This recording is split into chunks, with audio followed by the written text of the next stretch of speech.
2023 সাল থেকেই মধ্যপ্রাচ্যে চলমান সংঘাত এখন আরও কেবল একটি আঞ্চলিক সমস্যা নয়, বরং তা ধীরে ধীরে পরিণত হচ্ছে বৈশ্বিক উত্তেজনার কেন্দ্রবিন্দুতে। ইসরায়েল ও ফিলিস্তিনের গাজা উপত্যকাকে ঘিরে শুরু হওয়া এই সংঘর্ষ প্রতিনিয়ত নতুন মাত্রা যোগ করছে, যার প্রভাব ছড়িয়ে পড়ছে গোটা মধ্যপ্রাচ্য জুড়ে। ইসরায়েল যখন গাজা সরাসরি স্থল অভিযান শুরু করে, তখন থেকেই পরিস্থিতি ভয়ঙ্কর রূপ নিতে থাকে। এই সামরিক অভিযানের শুরু থেকেই ইসরায়েলকে পূর্ণ সমর্থন দিয়ে আসছে যুক্তরাষ্ট্র।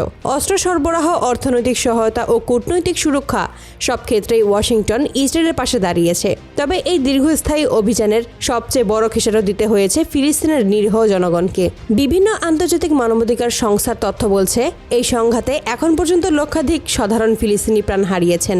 নিহতদের মধ্যেই নারী ও শিশুর সংখ্যা ছিল 60%-এরও বেশি। শিশুদের ওপর নির্বিচারে বিমান হামলা, নারীদের ওপর সহিংসতা এবং সাধারণ মানুষের বসতবাড়ি ধ্বংসের দৃশ্য বিশ্বব্যাপী তীব্র প্রতিক্রিয়া জন্ম দিয়েছে। এতেই শেষ নয়, অভিযান চলাকালে ইসরায়েলি বাহিনীর বিরুদ্ধে ত্রাণবাহী গাড়ি, চিকিৎসক দল এবং অ্যাম্বুলেন্স লক্ষ্য করে হামলা চালানোর অভিযোগও উঠে এসেছে। এর ফলে গাজা উপত্যকায় সৃষ্টি হয়েছে ভয়াবহ মানবিক বিপর্যয়। খাদ্য, নিরাপদ পানি ও চিকিৎসা সেবার সংকটে লাখো মানুষ চরম কষ্টের মধ্যে দিন কাটাচ্ছে। হাসপাতালগুলোতে ওষুধ, বিদ্যুৎ ও জ্বালানির মারাত্মক ঘাটতি দেখা দিয়েছে। অনেক শিশু অনাহারে মৃত্যুর ঝুঁকিতে রয়েছে। এই প্রেক্ষাপটে মুসলিম বিশ্বের বিভিন্ন দেশ ফিলিস্তিনের পক্ষে অবস্থান নিলেও কূটনৈতিক বক্তব্য আর নিন্দা জানানোর বাইরে সরাসরি সামরিক উদ্যোগে কেউ এগিয়ে আসেনি। ঠিক তখনই আলোচনার কেন্দ্রবিন্দুতে উঠে আসে ইরানের নাম।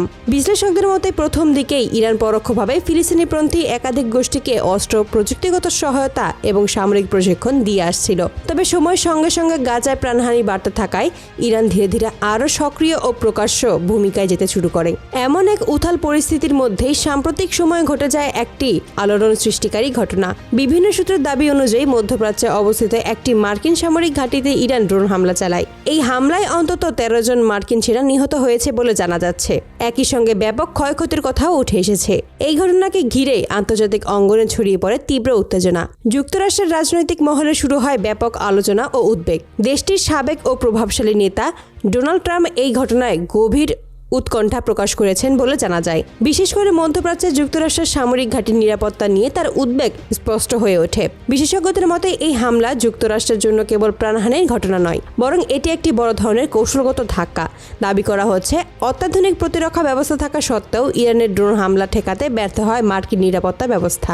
অনেকের মতে আকাশ প্রতিরক্ষা ব্যবস্থার সীমাবদ্ধতাই এই হামলার সুযোগ তৈরি করে দেয়। এই ঘটনার পরপর ওয়াশিংটনে শুরু হয় জরুরি বৈঠক। শীর্ষ সামরিক ও গোয়েন্দা কর্মকর্তাদের সঙ্গে একাধিক আলোচনায় বসেন মার্কিন নীতি নির্ধারকরা। প্রেস ব্রিফিং এর কড়া প্রতিক্রিয়া জানানো হলেও সরাসরি সামরিক জবাবের বিষয়ে এখনো কোনো চূড়ান্ত সিদ্ধান্তে পৌঁছতে পারেনি যুক্তরাষ্ট্র।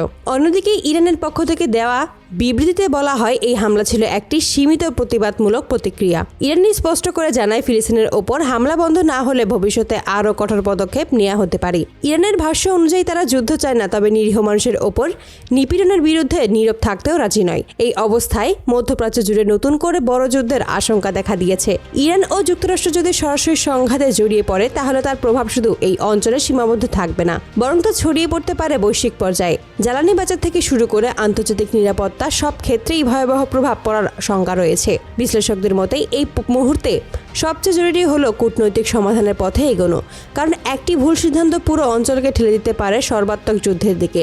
গাজায় যুদ্ধবিরতি, মানবিক সহায়তা নিশ্চিত করা এবং বড় শক্তিগুলোর সংযম, এই তিনটি বিষয়ই এখন সময়ের সবচেয়ে বড় দাবি। সর্বশেষ প্রশ্ন থেকেই যায়, এই উত্তেজনার পরিণতি কোথায় গিয়ে দাঁড়াবে? ইরান কি আরও কঠোর অবস্থান নেবে? যুক্তরাষ্ট্র কি সামরিক প্রতিশোধের পথে হাঁটবে, নাকি কূটনৈতিক আলোচনার মাধ্যমেই পরিস্থিতি নিয়ন্ত্রণে আনা সম্ভব হবে? এর উত্তর দেবে সময়। তবে আপাতত মধ্যপ্রাচ্যের আকাশে যুদ্ধের কালো মেঘ আরও ঘনীভূত হচ্ছে, আর গোটা বিশ্ব তাকিয়ে আছে সেই অগ্নিগর্ভ অঞ্চলের দিকেই।